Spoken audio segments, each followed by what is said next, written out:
Hey all, Glenn Kirshner here. You know, so many times over the past 3.5 years, when we see, the Donald Trump outrage or abuse of the day, we ask ourselves the same question. Can't Donald Trump be charged for fill in the blank? Can't Donald Trump be indicted for fill in the blank? Can't Donald Trump be prosecuted for fill in the blank? We know that because there is this horrific Department of Justice policy that you shouldn't be able to indict a sitting criminal president, we have to wait until January when he leaves office to get a definitive answer to the question, can't Donald Trump be charged with fill in the blank? I would suggest there's really only one completely accurate answer to that question, and I'll get to that in a minute. But, we've asked the question so many times in so many different circumstances. Like, what about the fact that Donald Trump, together with Michael Cohen, paid off Stormy Daniels and Karen McDougal to try to hide, to try to bury damaging information, try to keep it from the American voters so he could win unfair advantage in the election? Yep, there's a crime for that. It's called campaign finance violations, and it violates the federal law, 18 United States Code Section 30101. What about Volume 2 of the Mueller report, which meticulously details all of Donald Trump's cover-ups to try to keep Bob Mueller and the FBI from learning exactly what he'd been up to? Yep, we got a crime for that. It's obstructing justice in violation of 18 U.S.C. Section 1503. Well, what about when Bob Mueller provided written questions to Donald Trump, and Donald Trump lied in some of the written answers? Yep, we got a crime for that. It's called false statements in violation of 18 United States Code Section 1001. Well, what about when Donald Trump told the president of Ukraine, President Zelensky, I know you want this money that Congress has designated should go to you so you can protect the lives of the Ukrainian people against Russian aggression, but I need a favor though. I need you to announce phony dirt on my political opponent, Joe Biden. Yep, we've got a crime for that. 18 United States Code Section 2001. Bribery. What about when Donald Trump got together with Mick Mulvaney and working together, they unlawfully withheld that money that was supposed to go to Ukraine so they could defend the lives of their people against Russian aggression? And Mick Mulvaney told the American people, we do it all the time, get over it. Yep, we got a crime for that. It's called conspiracy to commit an offense against the United States in violation of 18 United States Code Section 371. What about when Donald Trump sent a tweet, a threatening tweet, an intimidating tweet about Ambassador Marie Yovanovitch while Ambassador Yovanovitch was testifying before Congress? Yep, we've got a crime for that. It's called tampering with a witness in violation of 18 United States Code Section 1512. What about when Donald Trump told all executive branch members, do not comply with lawfully issued congressional subpoenas? Yep, we got a crime for that. It's called obstructing the proceedings of congressional committees in violation of 18 United States Code Section 1505. And folks, we both know I could go on forever. But the question is not whether Donald Trump committed crimes. The question is, what are we the people going to do about it? Sadly, regrettably, there is no precedent. These are uncharted waters, what to do with a criminal president once he leaves office. It would be wonderful if we could say, well, in 1974, when Richard Nixon was caught committing crimes, indeed caught in part on audio tape, confessing to crimes. Once he left office, we investigated him, we indicted him, we tried him, and we imprisoned him. Because the leader of our country, indeed the leader of the free world, doesn't get to commit crimes while in office and go scot-free, get a pass. That's exactly what Gerald Ford did. He gave Richard Nixon a pass because the way to heal is to decline to hold a criminal president accountable. The way to move forward is to put the long national nightmare behind us by not placing responsibility for committing crimes in the Oval Office where it belongs on the president. Yeah, that one doesn't make much sense to me either.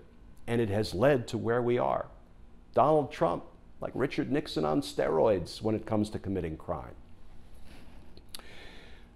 I suggest that there's only one way to deal with a criminal president once he leaves office.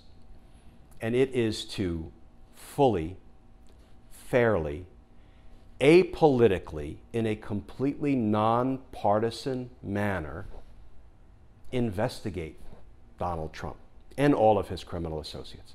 Investigate him to see whether charges should be brought. You let the evidence dictate what you do to a president once he leaves office if he is suspected of having committed crimes while in office. That's the way you heal the country. That's the way you restore confidence in the rule of law and in our institutions that are supposed to promote the rule of law. That's the way you preserve our republic, by launching a full, fair, apolitical, nonpartisan investigation into suspected crimes that were committed while Donald Trump was in office, and you let the evidence be your guide. Let me use Andrew McCabe as an example of how things are supposed to work, at least writ large. Andrew McCabe, you'll remember, was the former acting director of the FBI who was accused of having leaked some information and then perhaps lied about it to the FBI. Michael Horowitz, the Inspector General of the Department of Justice, conducted an investigation. He reached some conclusions about Andrew McCabe lacking candor, not being fully truthful in responding to some questions, and the matter was investigated by the U.S. Attorney's Office for the District of Columbia, my former professional home for nearly a quarter of a century. And the evidence was presented to the grand jury. Evidence that shed light on what Andrew McCabe did, whether what he did was a crime, and whether there was enough evidence to support bringing criminal charges. Now, we all know what Donald Trump wanted to see happen because he tweeted about it constantly. Andrew McCabe, he's a liar and he's a traitor and he's a criminal. He should be prosecuted. He should be this, he should be that. We know that the upper echelons of the federal government wanted Andrew McCabe indicted, tried, imprisoned. Trump wanted it because he said so. We can only assume Bill Barr wanted it because he's Trump's lawyer and does whatever Donald Trump wants him to do, law notwithstanding, evidence notwithstanding. So the case was presented to the grand jury in Washington, D.C. And lo and behold, the grand jury decided that the evidence didn't support a prosecution of Andrew McCabe. That's the way the system is supposed to work. You let the evidence be your guide, you present it to a grand jury, and the grand jury decides, the grand jurors who sit as like the conscience of the community, as a check against executive branch power, against the prosecutor's power, the Department of Justice power, the president's power. And the grand jury in Washington, D.C. decided that they would not return an indictment against Andrew McCabe. You let the evidence be your guide. We know Donald Trump wasn't happy with that. Bill Barr wasn't happy with that. We know that the U.S. Attorney for the District of Columbia, Jesse Liu, former colleague of mine, was taken out of that job, yanked out of that job quickly and unceremoniously around that time. We don't know if that was in retaliation for her apparently not convincing the grand jury to indict Andrew McCabe. An investigation beginning in January will sort that out. But I submit that what the prosecutors did was they let the evidence be their guide, and that's why Andrew McCabe was not indicted, even though Donald Trump wanted him to be indicted. And let me add real quickly that I know people say a grand jury will indict a ham sandwich if the prosecutor asks the grand jury to indict a ham sandwich. In my 30 years as a prosecutor, that was not my experience. Good, honest, ethical prosecutors go into the grand jury, present evidence, and they let the evidence be their guide, and they take their job and their oath deadly seriously. Not all prosecutors, just like not all defense attorneys, not all cops, not all judges, not all politicians abide by their oath. But most prosecutors do.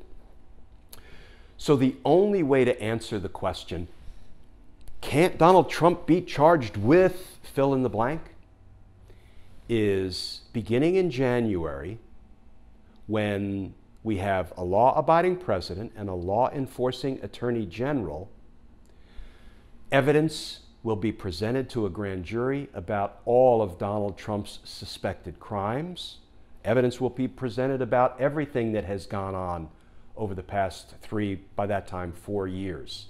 And it will look into the Mick Mulvaney's and the Pompeos and the Barrs and the Pences and the, you name it. All of the administration officials, if they are suspected of having committed crimes. It will all be presented to the grand jury, and we'll let the grand jury be our guide. We'll let the evidence be our guide. We'll follow the evidence wherever it leads. And if it leads to criminal charges against Donald Trump, that is the direction we'll go. If it doesn't, the grand jury is presented all the evidence, and a full, fair, apolitical, nonpartisan review of that evidence leads the grand jury to conclude no charges are appropriate. We will accept that result because we'll let the evidence be our guide in a full, fair, apolitical, nonpartisan way, because that's the only way we can get back on track in this country. We can show true allegiance to the rule of law. We can rebuild the public's confidence in our institutions, the DOJ, the FBI, and all of the other organizations of government. Now, I do suspect, given all of those crimes I listed earlier, that there will be lots and lots and lots of evidence that will lead the grand jury to perhaps return indictments. And we'll find out beginning in January, because what we know is that any of these politicians who committed crimes against the United States, against the American people, must be held accountable, because that's how our republic heals and maintains its viability and moves forward and hopefully improves. Folks, as always, please stay safe, and I look forward to talking with you all tomorrow.